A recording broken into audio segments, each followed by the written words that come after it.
Selamat sore, sahabat semua yang terkasih. Di mana saya di sini berbicara masalah kesetiaan anjing. Jadi, pertama, dia setia sekali dengan tuan rumahnya. Jika mungkin ada tamu ke rumahnya, baik yang berbuat baik maupun yang kurang baik, rasanya dia memberitahu nanti dengan menggonggong. Jadi dia memberitahu tuan rumahnya bahwa ada tamu.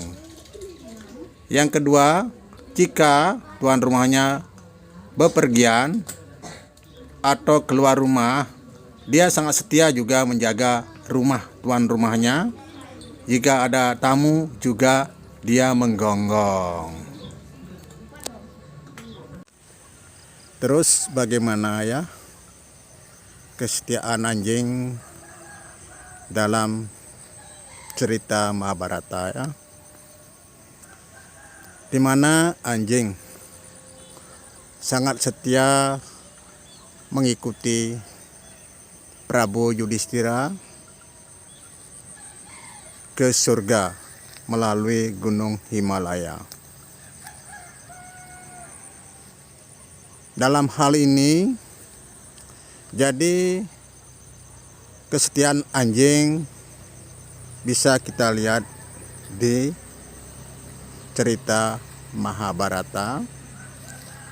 Seperti tadi, di mana setelah selesai peperangan Mahabharata, jadi Pandawa dengan keluarganya memutuskan diri untuk melakukan perjalanan ke Gunung Himalaya. Tetapi dalam perjalanan ke Gunung Himalaya yang begitu jauh, melewati gurun pasir yang luas, dengan keadaan Gunung Himalaya yang begitu tinggi, jadi merangkak naik ke puncak Gunung Himalaya. Namun, dalam perjalanan ke Gunung Himalaya menuju surga, di sana diceritakan bahwa dalam perjalanan itu, yang pertama mengalami sesuatu yang tidak diharapkan, yaitu meninggal adalah Dewi Drupadi. Jadi Dewi Drupadi meninggal, lalu Bima menanyakan kepada Prabu Yudhistira, kok Dewi Drupadi bisa masuk neraka? Lalu Prabu Yudhistira menjawab, jadi dia masuk ke neraka akibat Dewi Drupadi pilih kasih dia. Jadi selama ini terlalu condong menyayangi Arjuna, tetapi yang lain kurang disayangi. Begitu ya. Itu penyebabnya dia masuk neraka. Jadi karena pilih kasih juga bisa masuk neraka.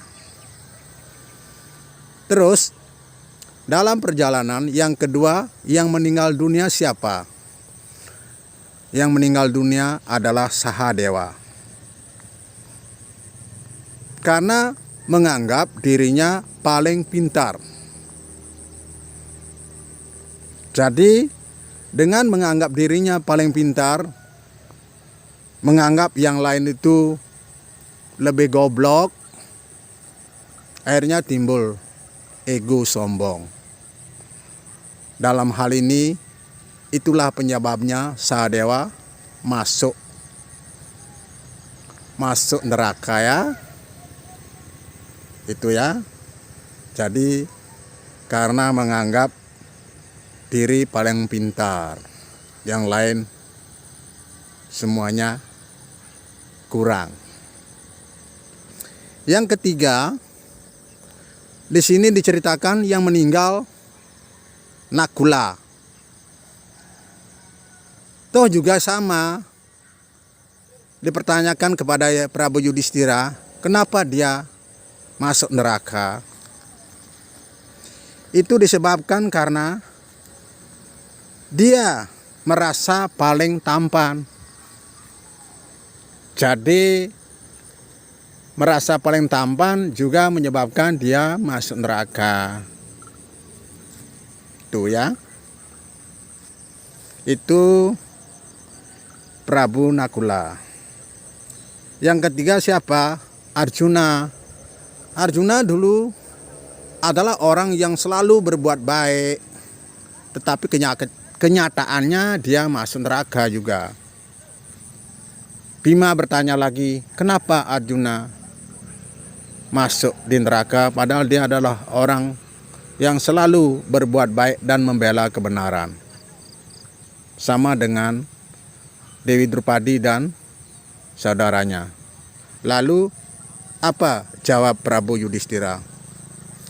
Prabu Yudhistira menjawab kepada Bima bahwa Arjuna itu takabur. Dalam artian setelah mati anaknya, dia menyatakan bahwa dalam hari ini sebelum matahari terbenam, bahwa musuhnya akan bisa dibinasakan semua. Kenyataannya tidak. Itulah penyebabnya, dia terlalu takabur. Itu Arjuna ya. Sehingga dia juga masuk neraka. Terus siapa lagi? Bima. Bima juga meninggal dan masuk neraka. Karena apa? Tahu mungkin bapak-bapak dan ibu sekalian cerita Bima itu bagaimana ya? Dia orang besar, badannya tegap, tenaganya kuat, sehingga dia menjadi merasa segalanya lah. Akhirnya timbul suatu ego, yaitu serakah dia. Timbullah keserakahan. Jadi akibat serakah dia masuk neraka juga. Jadi di sini kita menyadari tidak ada manusia yang sempurna. Tentunya dalam kehidupan ini pasti kita pernah melakukan sesuatu yang kurang baik lah kepada teman, kepada yang lain lah gitu. Mungkin kepada orang tua juga. Jadi di sini gambaran, jadi tidak ada manusia yang sempurna. Sekecil apapun, jadi perbuatan yang kita lakukan itu berefek pada hukum karma. Jadi harus dibayar. Jadi karma itu tidak bisa diwakilkan, harus dibayar oleh yang bersangkutan. Nah di sanalah kalau dibilang tadi itu penyebab orang-orang baik kok masuk neraka juga. Karena ada perbuatan yang kurang berkenan di hati Tuhan yang kita lakukan. Yang terakhir, siapa yang tidak mati? Yang tidak mati Prabu Yudhistira yang diikuti oleh anjingnya yang setia. Anjingnya berwarna hitam loh. Itu ya, Prabu Yudhistira. Jadi naik terus merangkak sampai ke puncak Gunung Himalaya menuju surga. Nah, di sini diceritakan bahwa Prabu Yudhistira tidak diizinkan masuk surga karena membawa asu atau anjing. Namun di sini diuji lagi kesetiaan Prabu Yudhistira ya. Dia tidak mau masuk surga kalau anjingnya tidak diikutkan. Dia bersikeras seperti itu. Tetapi apa yang terjadi? Di luar dugaan, anjing itu berubah menjadi dewa Dharma. Akhirnya Prabu Yudhistira dengan dewa Dharma itu bisa masuk ke surga. Nah itu bukti kesetiaan anjing kepada Yudhistira. Nah, baru dia diizinkan masuk ke surga oleh Dewa Yama. Tetapi di surga, padahal Yudhistira sudah tahu, tapi dia pertama bertanya kembali kepada Dewa Yama, ya. Bisakah saya melihat Dewi Drupadi dengan saudara-saudara saya? Maka Dewa Yama mengizinkan. Akhirnya dia melihat saudaranya yang begitu berbuat baik. Dia di neraka loh. Sedangkan Duryodhana dengan saudaranya semua di surga. Kok bisa seperti itu ya? Itu pertanyaan, dilema itu.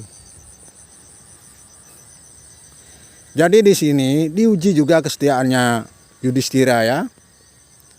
Dia ikut masuk ke neraka.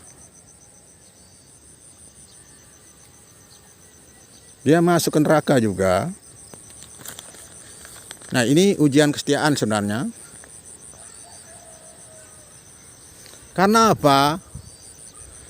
Karena Yudhistira masuk neraka juga pernah dia berbohong loh, Prabu Yudhistira kepada Prabu Drona tentang kematian anaknya Bhagawan Drona, yaitu Aswatthama, ya. Karena itu dia masuk neraka juga. Tetapi di sini diceritakan setelah 12 hari, karena mungkin karma baik, ya, karma baik yang lebih banyak, akhirnya dia dalam hitungan 12 hari neraka itu berubah menjadi surga. Sedangkan surga yang selama ini ditempati oleh Prabu Duryodhana dengan keluarganya berubah sekarang menjadi neraka selama-lamanya. Nah, itulah maka harapan ini sebagai motivasi saja, karena tidak ada manusia yang sempurna di bumi. Jadi suatu gambaran kehidupan. Jadi untuk itu marilah kita berusaha, ya, berbuat baik kepada siapapun. Kita tidak memandang suku, agama, dan ras. Sebab agama di dunia ini diciptakan oleh Tuhan, itu adalah jalan kita masing-masing, ya. Jalan kita masing-masing. Jadi semua jalan itu baik, tidak ada jalan yang jelek.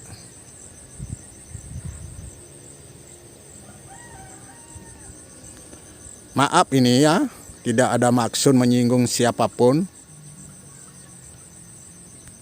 Tentunya dalam penyampaian ini ada yang kurang dan ada yang lebih. Mohon dimaafkan. Karena seperti saya menabur garam di lautan.